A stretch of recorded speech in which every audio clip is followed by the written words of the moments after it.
जय श्री राम। ज्योतिष सीखने की श्रृंखला में ये हमारा पहला वीडियो है जहाँ पर हम बात करेंगे ज्योतिष में उपयोग होने वाले सभी 9 ग्रहों की। इन 9 ग्रहों के क्या कारकत्व हैं, इन 9 ग्रहों से किन किन चीज़ों का विचार किया जाता है, ये हम इस वीडियो में जानेंगे। तो आइए शुरू करते हैं। ज्योतिष में उपयोग होने वाले 9 ग्रह इस प्रकार हैं: सूर्य, चंद्र, मंगल, बुध, गुरु, शुक्र, शनि, राहु व केतु। इन सारे ग्रहों से अलग अलग ग्रहों से हम अलग अलग चीज़ों का विचार करते हैं, जो कि हम आगे जानेंगे वीडियो में। तो शुरुआत करते हैं सूर्य से, जो कि पहला ग्रह है और सबसे महत्वपूर्ण ग्रह है, क्योंकि सूर्य हमारे जीवन का कारक है। पृथ्वी पर जितने भी जीव हैं उनके जीवन का कारक सूर्य ही है। अगर सूर्य नहीं होगा तो जीवन पृथ्वी पर संभव नहीं है। सूर्य हमारी आत्मा का कारक भी है। सूर्य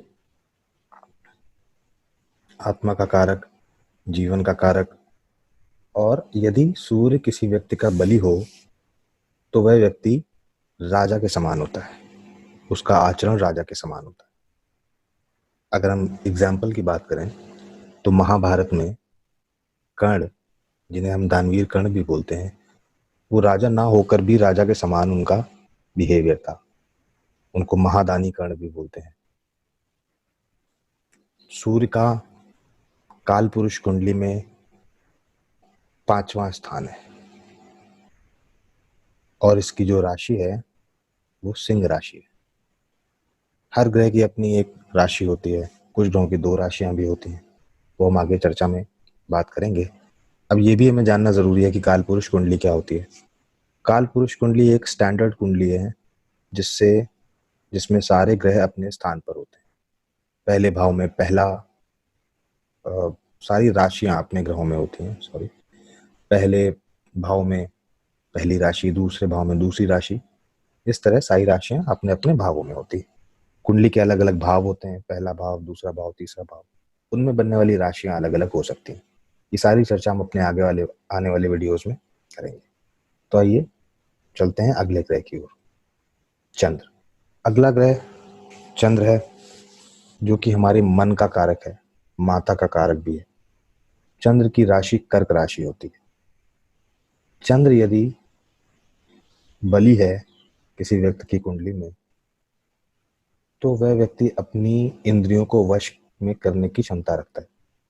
एट द सेम टाइम अगर कुंडली में चंद्र क्षीण है, यानी बुरी स्थिति में है, या उसका प्लेसमेंट सही नहीं है, तो चंद्र मन को बहुत विचलित करता है, कंफ्यूजन क्रिएट करता है। यानी चंद्र मन का कारक है हमारे। जो आप स्क्रीन पर हर ग्रह से रिलेटेड एक पिक्चर देख पा रहे हैं, उस पिक्चर का भी अपना महत्व है। ज्योतिष विज्ञान एक बहुत ही वास्ट विज्ञान है। इसमें आप जितना पढ़ेंगे, जितना सीखेंगे, उतना ही आपको आनंद आएगा और उतना ही आपको और सीखने की इच्छा होगी।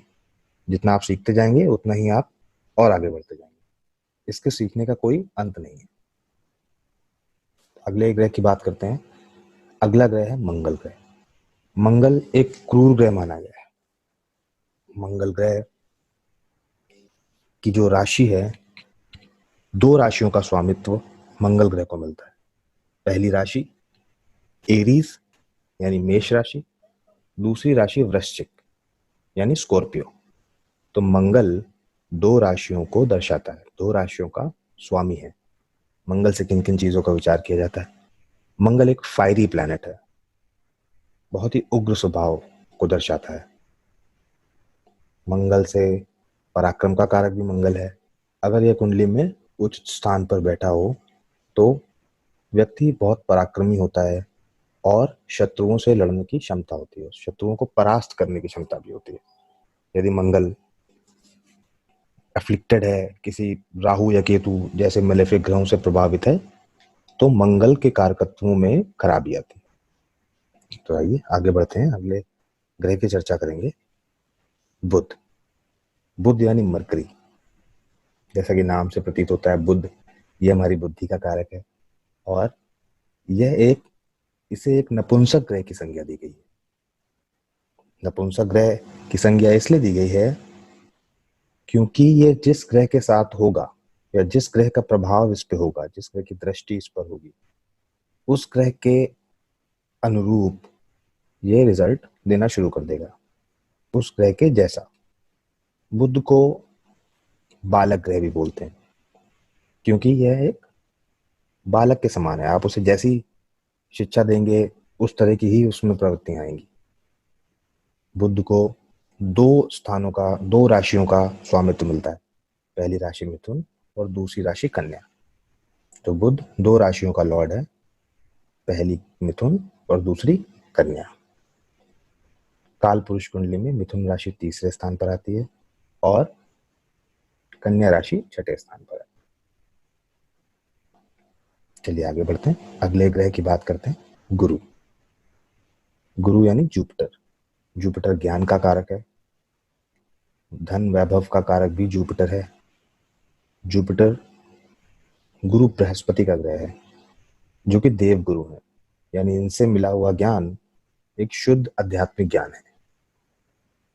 गुरु के दो राशियों का गुरु को स्वामित्व मिला है, पहली राशि है धनु यानी सैजिटेरियस और दूसरी राशि है मीन यानी पाइसिस।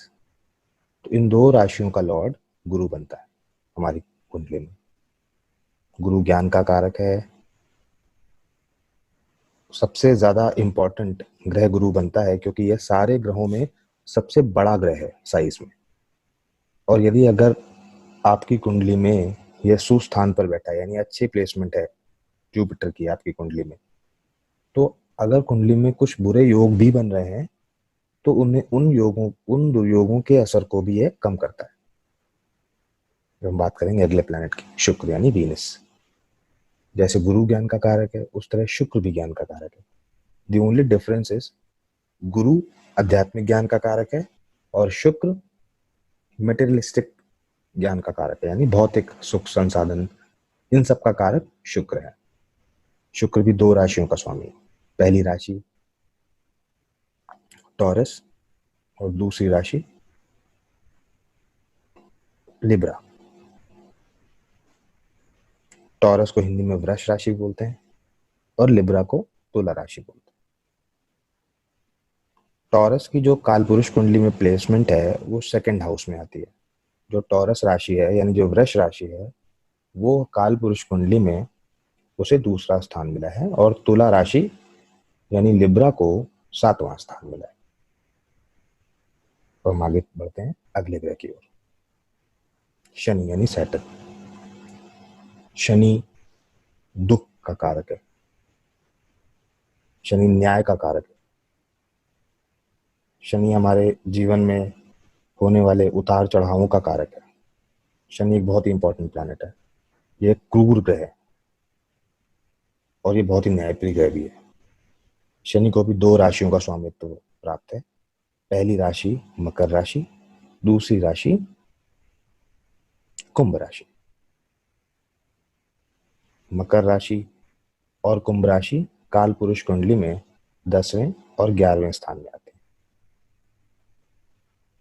मकर राशि को इंग्लिश में कैप्रिकॉन और कुंभ राशि को एक्वेरियस भी बोलते हैं। अब आगे बढ़ते हैं, राहु व केतु।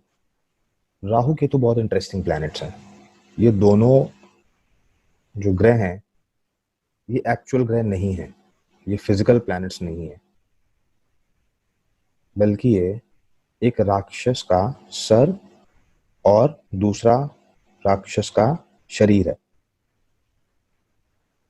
अब ये हमारे जीवन में कैसे प्रभाव लेते हैं?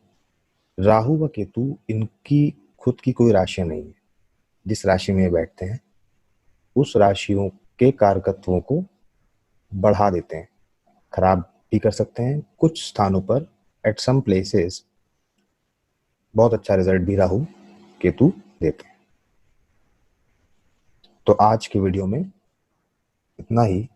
अगले वीडियो में हम चर्चा करेंगे कौन कौन से राशियां होती हैं। वीडियो पूरा देखने के लिए आपका बहुत बहुत धन्यवाद। जय श्री राम।